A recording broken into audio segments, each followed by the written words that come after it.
Estamos iniciando um projeto construído a 10 mãos. Não é somente a 4, ou a 5, mas a 10 mãos.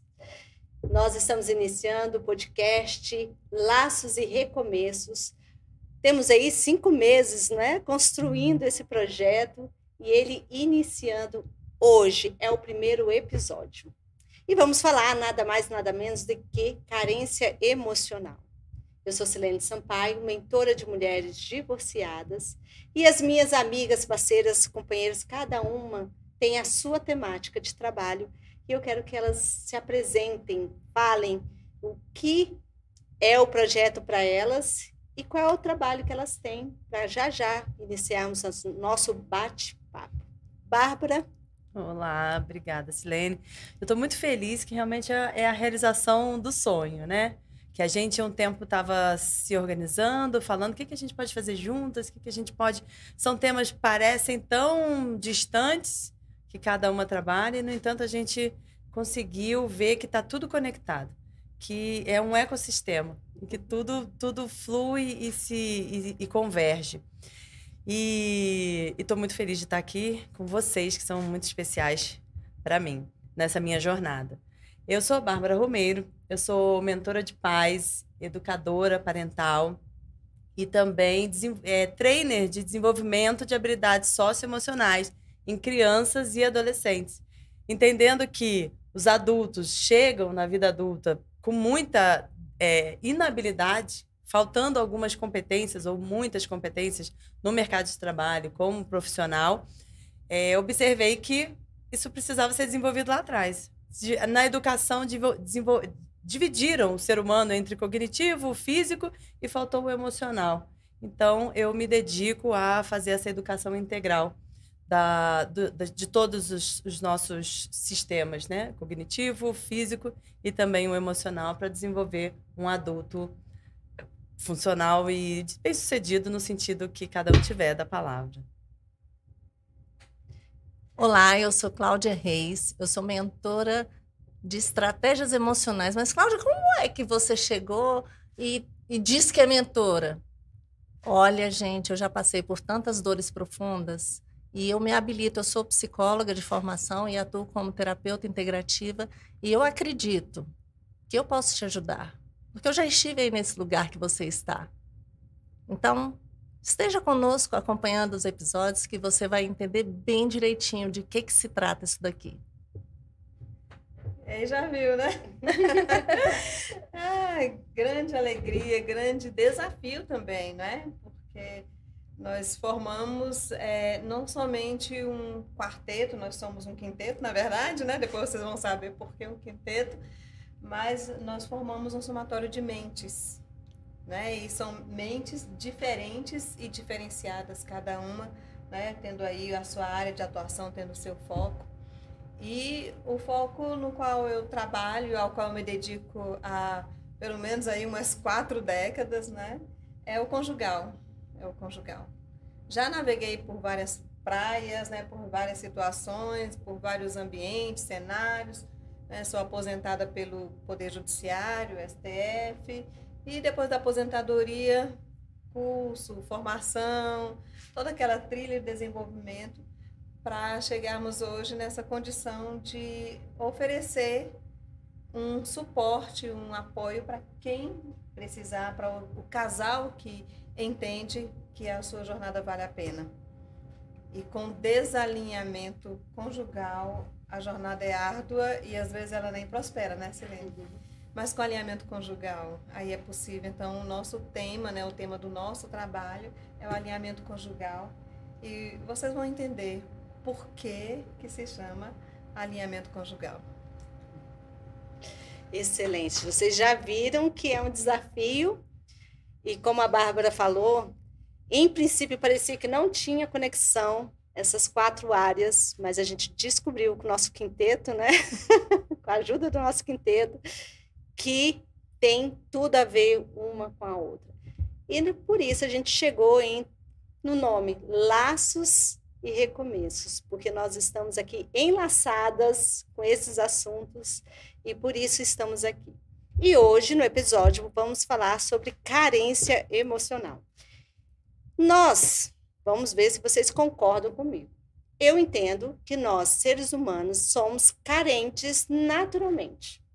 Temos uma necessidade emocional e isso é que faz com que nós criemos os relacionamentos. Então, para mim, existe 2 tipos de carência emocional. A carência natural, que faz com que a gente se relacione, viva em sociedade e tem todo um processo criativo a partir daí. Como também tem o disfuncional, que é aquele em que traz uma dependência, traz algumas dores. E eu queria saber de vocês, se vocês entendem que nós somos carentes emocionalmente, naturalmente, ou não. Falei assim, não, Silene, foi uma viagem louca que você teve aí. Eu gostaria de ouvir vocês. Bárbara? Sim, concordo que somos, faz parte da nossa pirâmide de necessidades. A gente tem carências, necessidades, né? Pode chamar de carências, eu chamo de necessidades que precisam ser atendidas. Aí, quando você traz a disfuncional, eu entendo que é aquela que está excessiva ou que está gerando sofrimento em alguma parte, né? Ou em quem precisa suprir essa carência ou em quem está sentindo. Quando a gente traz para o ambiente da universo infantil e de educação infantil, a gente sente isso porque a criança tem uma carência natural, ela depende do ser humano, ela depende de um adulto em todos os processos de desenvolvimento dela. Agora, quando se trata do lado emocional, existe aquela necessidade de se sentir amado. E o poder do ser amado, ele é muito grande, ele é gigantesco. E existe uma forma, uma métrica, desenvolver uma forma de você identificar como cada um se sente amado. Tem um livro que chama Linguagens do Amor, que você avalia ali, de acordo com algumas características, como você se sente amado. Então, quando eu faço as imersões, os treinamentos com as crianças e os jovens, a gente faz essa avaliação, essa análise. Qual é a sua linguagem de amor? Como é que você se sente amado? Até para dar consciência para a criança, para o adolescente, de como ele funciona. Porque, às vezes, o pai e a mãe estão ali dispondo de todo o amor dela, desprendida, dedicando, e fica frustrante para a mãe, para o pai, que pensa, é um saco sem fundo. Eu já ouvi essa expressão de mamãe. É um saco sem fundo de amor. Porque ela não se sente atendendo e a criança, em contrapartida, não se sente amada. Então, esse alinhamento da linguagem de amor faz com que você consiga falar na mesma língua e realmente gerar esse sentimento. Então, quando eu faço essa avaliação, gente, eu diria que 8 entre 10 aparece tempo de qualidade como uma linguagem de amor das crianças. Sentem falta, estão sentindo falta dos pais presentes não só fisicamente, mas os pais dedicando um tempo presente para fazer o que a criança gosta, que aí é quando ela se sente amada, quando você senta no chão para brincar de alguma coisa dela, que é interesse dela, quando você senta para conversar sobre um assunto que é interesse dela. Então, essa carência, quando ela vai ampliando, ela se torna disfuncional, porque vai gerando uma pessoa com autoestima baixa, ela tem muitas consequências e que precisam ser trabalhadas. Então, eu acredito muito no poder de se sentir amado. É interessante e aí, por não atender essa necessidade natural da criança, até pela linguagem dela, muitos adultos falam assim, mas que criança carente, é um poço sem fundo. Não é? Eu sugiro, muitas vezes, para os pais, procure entender como ela se sente amada. No final do dia, naquele momento que você vai dedicar, pergunta para ela o que aconteceu hoje no seu dia que fez você se sentir amado. Interessante. E, Noemi, considerando, né, o alinhamento conjugal, eu imagino que a fala da Bárbara traz muita conexão com a questão do casal, porque é um trabalho conjunto, né, do pai e da mãe, na hora de atender até as carências do filho. Como que é essa dinâmica com os filhos e também entre eles, entre o casal? Pois é, e a história de carência emocional, ela não é recente na nossa vida, não é? Então, para entender não somente a emoção carência, mas para entender muitas das nossas emoções, a gente precisa muitas vezes recorrer à nossa infância, às nossas experiências. Como que nós chegamos na vida adulta, né? Por quê? Porque para entregar para os filhos, né, Bárbara, o pressuposto é que em alguma medida eu tenha, ou porque eu recebi, ou porque eu desenvolvi. E aí, no alinhamento conjugal, em relação às carências, o que nós percebemos até pela experiência, pelo atendimento aos casais, é que essa é uma das grandes dificuldades. Por quê? Porque nós chegamos na vida adulta com déficits em várias e várias áreas, né? Às vezes são déficits materiais, e a gente diz, bom, depois que eu casar, eu vou precisar, junto com o meu marido, junto com a minha esposa, começar praticamente do zero, né? E alguns até começam endividados porque gastaram no casamento, etc. Mas também nós chegamos com muitas carências emocionais, déficit de amor. Déficit de amor. Louco para ser amada, louca para receber aquilo que eu não recebi a minha vida inteira antes do casamento. E aí vem aquelas expectativas, né? Quem não tem uma série de expectativas, inclusive na área emocional? E a disfunção, né, Silene? É exatamente essa disfunção, não somente na carência emocional, mas em várias outras áreas da vida, exatamente essas disfunções que vão trazendo o desalinhamento conjugal e gerando uma série de dificuldades para o casal, que muitas vezes eles nem entendem, eles não conseguem perceber a origem, o porquê, vão apenas cada um tentando ser feliz, né? Cada um tentando preencher a sua carência emocional. A sua né? carência emocional. Noemi, você falou uma coisa fantástica. A gente tem que ir lá atrás, lá na infância, buscar informações. E quando a gente fala em buscar informações, né, Cláudia? Lá na infância, muitas dores profundas que nós temos, elas estão lá. Não é isso? Ah, sem dúvida, Silene. E eu super concordo com você quando você fez a afirmação. A carência por si só é a falta. Nós sentimos falta. A falta é natural, a carência é natural, mas a dependência não. A carência, ela é temporária, mas a dependência, ela é disfuncional. Então, esse vazio que muitas vezes você traz lá da sua infância, as faltas que te fizeram lá na sua infância, principalmente da presença, como a Bárbara bem colocou, você traz para a vida adulta. E parece um vazio que ele não é preenchido. E aí você vai preencher com comida, você vai preencher com compras, você vai preencher, coloca em Deus uma pessoa e acha que ela está ali obrigada a suprir aquela necessidade sua. Então, ela se torna, assim, disfuncional quando ela passa daquele ponto. Quando você simplesmente coloca na mão do outro a sua felicidade. Vocês já pararam para pensar? Quantas pessoas falam assim, eu só vou ser feliz se eu me casar. Eu só vou ser feliz se eu tiver filhos. Eu só vou ser feliz se eu tiver um bom emprego. Sabe, você sempre coloca uma condicional para a sua falta. E a carência afetiva não é diferente, né? Às vezes, aquele espaço vazio que ficou sem ser preenchido lá fora, talvez porque os pais saíram para trabalhar, talvez porque você não teve, né, uma pessoa para te suprir, de fazer um cafuné, enfim. E aí você chega e você coloca tudo na mão do outro e acha que ele realmente tem a obrigação de suprir aquilo ali. E aí, essa carência, ela traz consequências terríveis. Terríveis. Porque a primeira coisa vem a frustração, dentre tantas outras coisas, né, que a gente vai falar aqui ao longo do nosso podcast.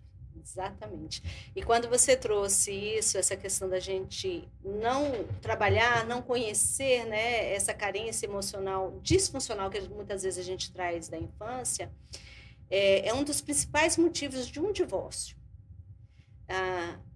Eu percebo muito, e é o que eu vivi também no meu casamento, é que a gente vai com tanta expectativa em atender aquela falta, em atender aquela necessidade emocional, que eu deposito no meu parceiro, no meu companheiro, você tem que me fazer feliz. E a mulher tende a fazer isso com muito mais facilidade. E aí ela abre mão da própria vida, porque ela quer que o parceiro dela faça ela feliz, e ela se desdobra, porque acha que é um toma lá da cá, né? Se desdobra, abre mão de si mesmo. O homem tende a permanecer mais firme àquilo que ele pretende, ele é mais objetivo, ele não... Não vou dizer que ele não seja emocional, mas ele é mais racional na hora de tomar suas decisões e um pouco mais egoístas no bom sentido, não no negativo. Porque eu não quero levantar a bandeira aqui feminismo masculista. Guerra né? dos sexos. A guerra dos sexos, não. Cada um tem o seu papel. E aí eu vejo muito isso, que nas relações, quando se findam, muitos chegam a esse ponto por conta da carência emocional. Noemi, você que trabalha com casais, eu imagino que deve ser um desafio identificar e fazer eles enxergarem qual é a carência daquele momento na vida deles que está atrapalhando o relacionamento. Qual é o que você mais percebe nesses relacionamentos de carência? A carência disfuncional, né? Carência disfuncional. Eu estava passando lá em São Luís, do Maranhão, e passei numa livraria e lá tinha um livro. E o título desse livro, Amor e Respeito. Um livro para casais. E eu fui ler esse livro e fiquei comparando com a minha própria experiência e com a experiência de casais, né? Que na época eu já atendia casais e tudo. E aí, de acordo com esse autor, aí vale, né? Claro, para tudo vale ponto de vista diferente e tal. Mas de acordo com esse autor, uma das maiores carências de um homem dentro do casamento é a carência de respeito. O homem, quando ele se sente respeitado, quando ele percebe que para a esposa ele é alguém diferente, ele é alguém buscado, ele se agiganta na relação. Quando o homem se sente desrespeitado, ele praticamente perde um pouco da sua própria masculinidade, da sua própria posição dentro do relacionamento, né? E nós sabemos aqui, nós 4 somos mulheres, né, dessa época contemporânea, que a mulher teve que sair muito, a mulher teve que lutar, a mulher teve que buscar espaço e tal. E muitas mulheres, inclusive em determinada fase da minha vida, eu também me enquadro dentre essas muitas mulheres, nós começamos a chamar para nós responsabilidades que são do homem, porque assim como a gente ia para o mercado de trabalho, né, a gente foi para o mercado da casa, e a gente começou a tomar uma série de iniciativas e tal, e passando a mensagem de que eu sei, você não sabe. Eu posso, você não pode. Deixa comigo que eu dou conta. E em função de nós avançarmos, diga-se de passagem, com muito boas intenções, né? Porque a gente estava reproduzindo aquilo que nós fomos quase que forçadas e obrigadas a assumir esse papel. Então, em função disso, muitos homens começaram a assumir aquela postura, aquela posição, dizendo assim, tá, então você dá conta? Vai. Né? Vai. Se tudo que eu faço está errado, então faça você mesmo. Porque nós levamos para dentro da nossa casa uma série de comportamentos disfuncionais e fomos gerando em nós mesmos algumas carências. Porque esse marido que eu criticava e que não fazia mais as coisas que eu achava que ele tinha que fazer, porque quando ele ia fazer eu achava que eu fazia melhor do que ele resolveu deixar de lado. O homem é mais racional, né? Então, vai e faça você mesmo. E eu comecei a sentir carência de um homem que tivesse um pouco mais de cuidado, um pouco mais de zelo, que chegasse perto, que me desse o tempo de qualidade, né? Que é hoje, uma das grandes carências, não somente dos filhos, mas das famílias. Mas ele perdeu muito o prazer também de ficar perto de mim, né? Porque eu fui me tornando uma pessoa, assim, autossuficiente. Porque eu diferencio, sabe, Cláudia, a questão de dependência com essa questão da codependência, sabe? Da coisa exagerada. Porque dependentes, interdependentes, somos todos nós, gente. Vamos botar cartas na mesa, né? Às vezes eu fico chateada com meu marido, aí meu marido sai e tal, quando ele demora a voltar, eu começo, cadê, né? E já começo a ficar na expectativa para tê-lo perto de mim. Emocionalmente eu dependo dele. Eu preciso que ele esteja bem também para eu ficar bem. Eu sei que ele depende que eu esteja bem para ele ficar bem. Então, existem níveis de carência que são nossos. Nós somos seres eminentemente sociais, como diria Aristóteles, e eminentemente emocionais e carentes. É da nossa essência, né? Sim. E aí, nós estamos falando aqui da questão dos limites, não é, gente? Para não entrar na disfuncionalidade. E olha o cuidado, né? Porque quando eu estava muito independente, quando eu estava naquela busca e tal, eu fui estudar e trabalhava muito. Eu fui estudar e trabalhava muito. Gente, eu não percebi que eu estava desenvolvendo uma carência emocional dentro de mim. Eu achava que estava tudo bem. Até que numa dessas viagens eu recebi uma atenção tão especial de uma pessoa que eu fiquei doida para que viesse a próxima viagem. E era um programa de viagens durante um ano. Então, todo mês nós viajávamos juntos. E todo mês ele me enchia de atenções. Ele se apaixonou por mim. E eu, sei lá, até hoje é uma incógnita. Porque eu me sentia muito bem. Eu não dava espaço para o meu marido em casa, dei espaço para um outro homem fora de casa. A minha carência me pegou de cheio. Carência que eu nem sabia, né?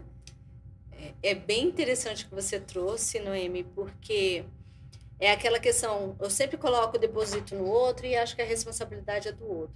E nós, mulheres, temos um papel fundamental nesse processo de distanciamento mesmo do nosso papel, né? Como somos todas aqui cristãs, como auxiliadoras, não aquela que fica atrás ou que fica na frente, mas que fica do lado. E a gente foi se perdendo nesse papel e fomos criando carências mesmo por não permitir que o parceiro, o companheiro faça o seu trabalho, né, o seu papel. Eu confesso que eu estou me policiando, eu falo brincando assim, sendo mais mulherzinha, não mulherzinha no sentido pejorativo, mas mais feminina, sendo mais feminina. Nós perdemos muito do nosso feminino e estamos tirando o masculino do homem, não é?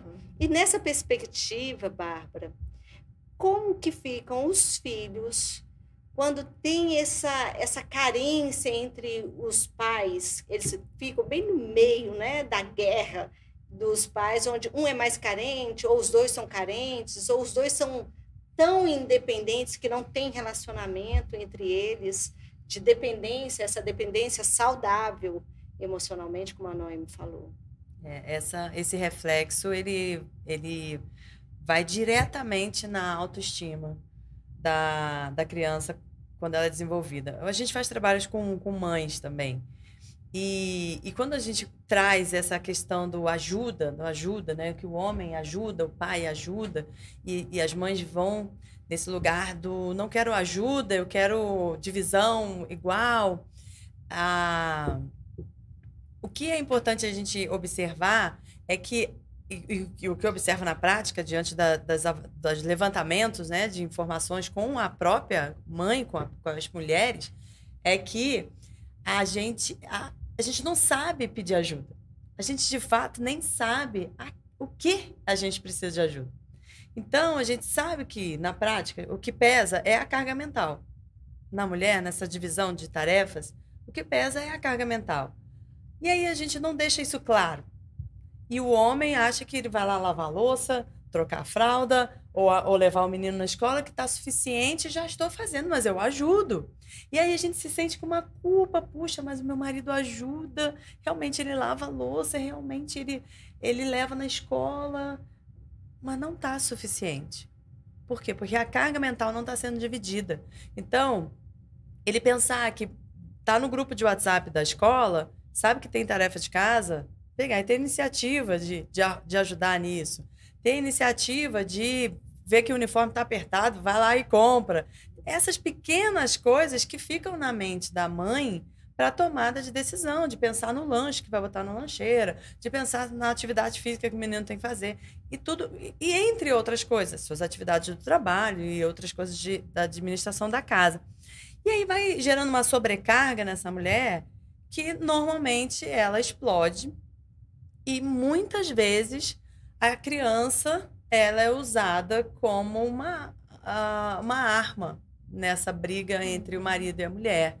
Então, até quando eu tenho o divórcio, aí então vira espada, né? Aí é declarada a arma. Mas durante o processo, a criança ela é muito massacrada emocionalmente porque ela não está entendendo o que está acontecendo. Os pais fazem aquela discussão velada, aquelas indiretas, que para a criança é terrível. A criança é muito literal. Então, aquelas indiretas, ela percebe que tem uma coisa estranha no ar, não sabe de fato o que é. E muitas vezes a mãe descarrega no filho o que ela queria falar para o marido. Ela despeja um comportamento de raiva nas crianças, numa coisa às vezes pequena que ela fez, porque o recado era para o outro. E aí a criança fica confusa no meio dessa briga, desse contexto, sem entender exatamente o que está acontecendo e qual é a participação dela. Porque a criança tende a sempre se achar culpada. Ela tende sempre a achar que ela realmente fez alguma coisa errada, que ela é parte daquilo. Então, a mulher, a família, conseguir ter esse olhar é o mais desafiador. Então, quando chega um atendimento, normalmente o problema é a criança. Nunca é a mãe ou o pai. É sempre a criança. E aí, até que a gente consiga levar a reflexão, fazer com que ela observe, ela se conheça, ela perceba que precisa se cuidar. E ele também. Como a Noemi trouxe, gente, às vezes a autoestima do pai tá baixíssima, porque ele perdeu o lugar dele dentro daquela estrutura de família. E quando ela fala respeito, eu traduzo por admiração, quando é caso de filho, né? O filho respeita quem ele admira, a criança respeita quem ela admira. Então, ele perde muitas vezes essa função, porque é um banana dentro da casa. É aquele jogado no sofá e que entra depois do trabalho, liga a TV e pronto, acabou. Não tem iniciativa, não tem ação. E a mãe, enfim. Esse tipo de contexto, ele é muito nocivo para a criança, porque não fica claro, a criança sente emocionalmente os impactos sem ter clareza, sem ter maturidade para nomear o que ela está sentindo. E isso vai ferindo sua autopercepção, sua autoestima, e gerando carências que, lá na vida adulta, muitas vezes são muito difíceis de serem identificadas. Elas ficam muito submersas, tão escondidas. Cláudia, pensando aqui também, né? Porque a gente vai falando, minha cabeça vai assim, imagina, criando aqui um monte de questionamentos, visualizando até situações. Quando a gente fala de dor profunda, muitas vezes a gente pensa que foi um evento que gerou um forte impacto emocional e que de fato traz, mas a gente também tem esse contexto que a Bárbara trouxe, onde é uma vivência de tempos, é como se fosse um condicionamento, né? E que não deixa de ser uma dor profunda. Imagina uma criança no meio da briga de pai e mãe, ela sentindo que é a errada, ela veio atrapalhar o relacionamento feliz dos pais. E aí ela cresce com essa falta. Uhum. Isso. É isso mesmo? Olha só, eu mesma, gente, eu era muito carente. Ai, eu tenho muitas memórias, muitos flashes, assim, acho que eu tinha aproximadamente uns 5 anos. A minha mãe, eu sou a 10ª filha, e minha mãe foi para o mercado de trabalho. Olha só o arranjo que uma criança conseguiu fazer para suprir a carência da mãe. Eu tenho memórias de que eu acordava, para onde eu ia? Uma criança quer a mãe, geralmente quer a mãe, né? E aí eu ia para o quarto dos meus pais, não tinha nenhum nem outro. O que eu fazia? Deitava na cama dos meus pais e ficava cheirando o travesseiro da minha mãe. Era a forma, o jeito que aquela criança, a Cláudia criança, encontrou para suprir aquela carência emocional. E pasmem, hoje eu dou um cheiro no cangote da minha mãe, que hoje está com 92 anos, é exatamente o mesmo cheiro. Então, aquele cheiro, né, foi feito, como é que na PNL a gente fala, né? Foi ancorado em mim para que eu pudesse suprir aquela carência emocional enquanto criança. Mas isso refletiu na minha vida adulta? Sim, refletiu na minha vida adulta. Eu era muito carente, eu era pegajosa demais da conta, eu era aquela pessoa assim que sufocava, que demandava demais. E daí, obviamente, passei pelos processos, né? Fui fazer terapia. E aí, quando eu me casei, eu percebi, eu não deixei de ser pegajosa, mas eu consegui dosar aquela carência. Aí eu gosto de abraço, eu gosto de afago, eu gosto de cafuné, eu gosto de estar junto, né? Mas aí o que acontece? Quando essa dependência ela se torna algo onde você sufoca o outro, onde você demanda demais, onde você simplesmente requer a presença da pessoa o tempo inteiro, opa, passou do ponto. E aí o que acontece? Essa pessoa, ao invés de querer estar com você, ela vai o quê? Se afastar. Vai se afastar. E aí a pessoa começa a sentir outras dores profundas. Quais? Rejeição, ela não se sente amada, ela se sente frustrada, ela se sente, como se diz, ela não quer, valorizada, né? Entende? Aceita, e por aí vai. Então, isso, levado em conta a outros fatores, traz muitos danos. Então, pode ter começado lá na infância. E você não percebe, aquilo lá vai e continua, e você não cuida. Entende? Aí, daqui a pouco, você está se submetendo a determinados relacionamentos tóxicos. Você passa a perder a sua identidade. Por quê? Porque você quer agradar para não perder. Entende? Então, uma coisa vai levando a outra, que vai levando a outra. Então, a carência, ela é natural. Mas quando ela passa do ponto, passa da medida, quando ela sufoca, opa, atenção, sinal vermelho.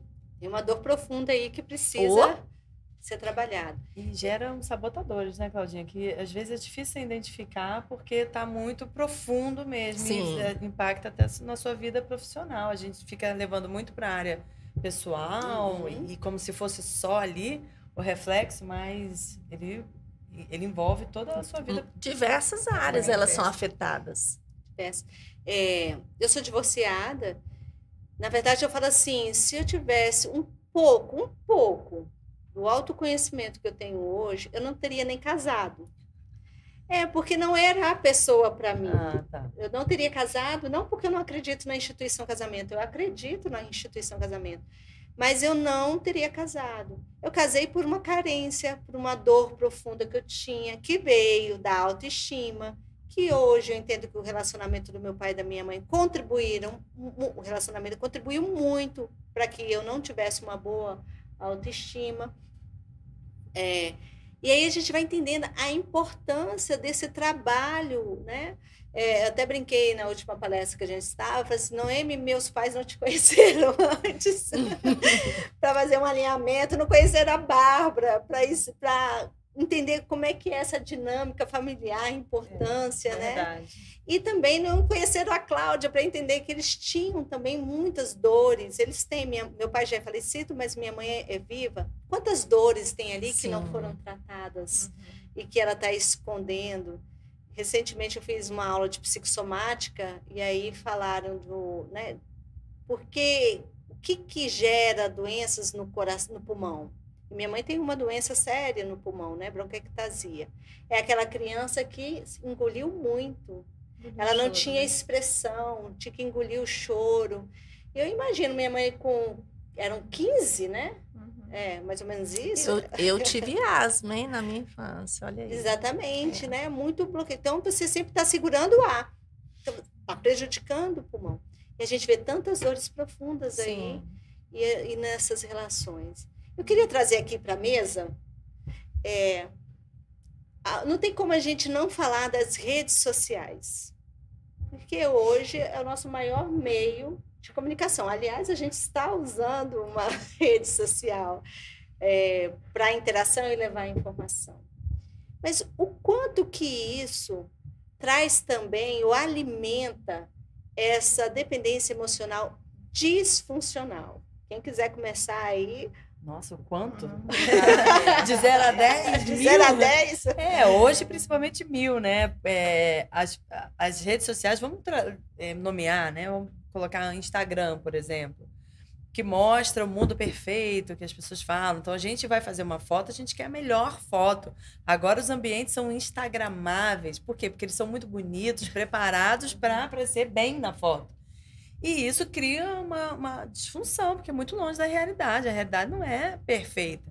A nossa pele não é aquele filtro maravilhoso. A nossa pele, ela tem os poros, ela tem os pelos. Isso é o real. E esse mundo criado, principalmente para nosso desafio como pai, como educador, adultos analógicos criando crianças digitais, eles vivem muito tempo nesse universo. E criando as referências deles. E essas referências completamente distorcidas.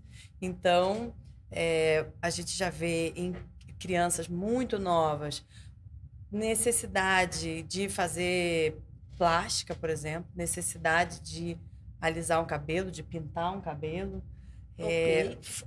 Colocar harmonização as facial. Roupas, a exposição, as dancinhas, e as meninas e os meninos, não é uma coisa única e exclusiva do universo feminino, assim, os meninos também querendo imitar os jogadores, querendo imitar suas referências, e eles vão a qualquer situação, a qualquer coisa. Então, assim, um menino, coisas que de repente ele não faria se ele fosse adulto, furar uma orelha, por exemplo. Talvez um adulto não furasse.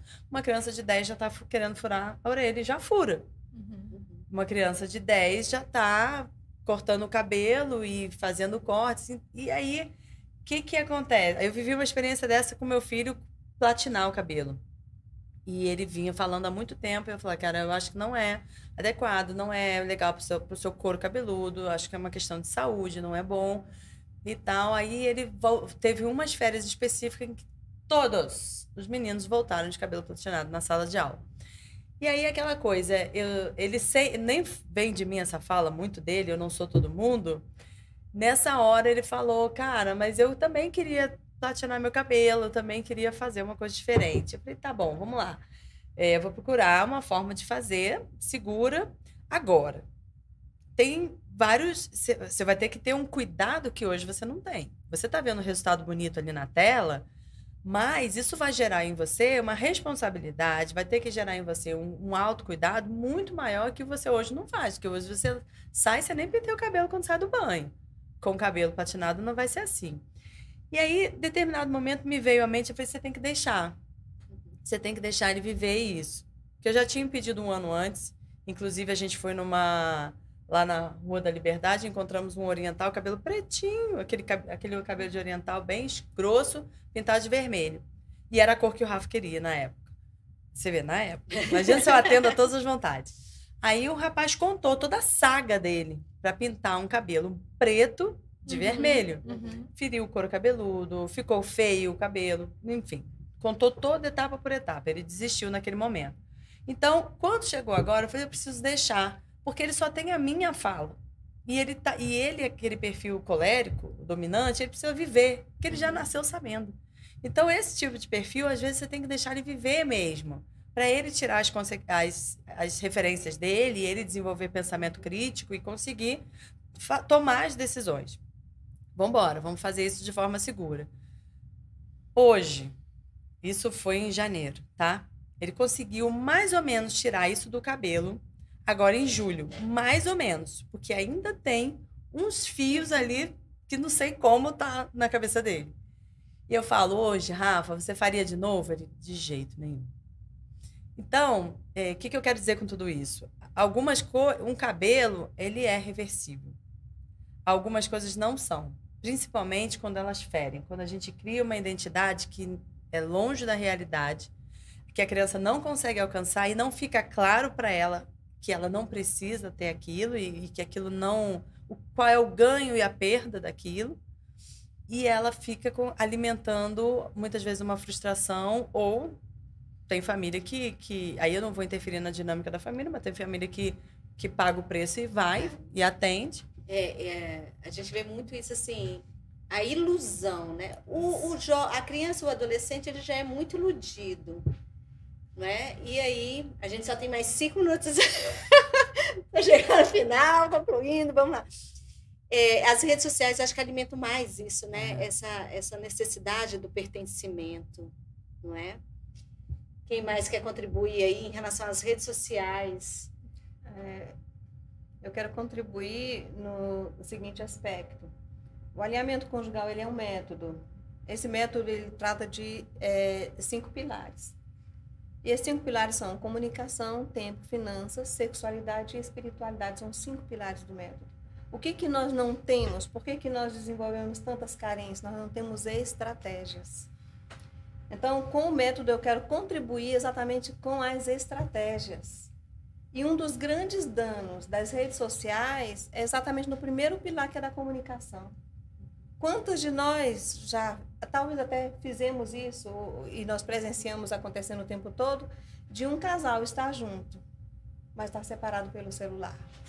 Não está conectado, ele está conectado às redes sociais, mas está desconectado daquela pessoa que ele ama. Então, as redes sociais, elas têm um benefício muito grande, mas estão trazendo um malefício. Aí entra na questão das carências. A questão é a disfuncionalidade, né? Encontrar a forma funcional de aproveitar a tecnologia. Exato.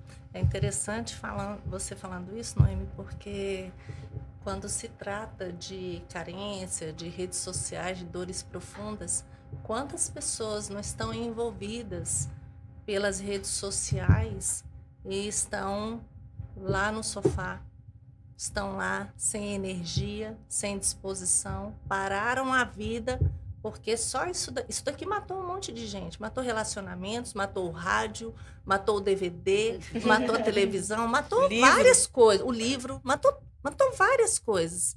Mas é importante a gente estar atento a não deixar isso daqui matar a nossa essência.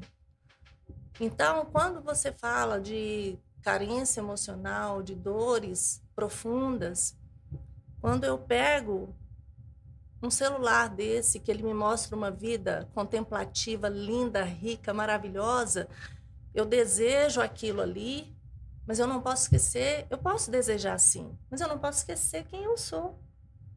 Não é? Então, lá no consultório, a gente atende exatamente pessoas que perderam a sua identidade, que não sabem mais quem são, às vezes estão num relacionamento, mas ela já é tão o outro que ela não sabe que ela é a outra metade, que ela não é o outro, ela é a outra metade, né? Crianças que estão simplesmente negligenciadas.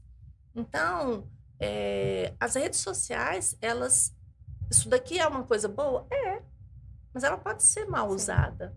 Então, como a Noemi falou, a Bárbara falou, você também, é importante a gente estar atento ao que nós queremos, o que é importante, o que não pode faltar na minha vida e me nortear por isso.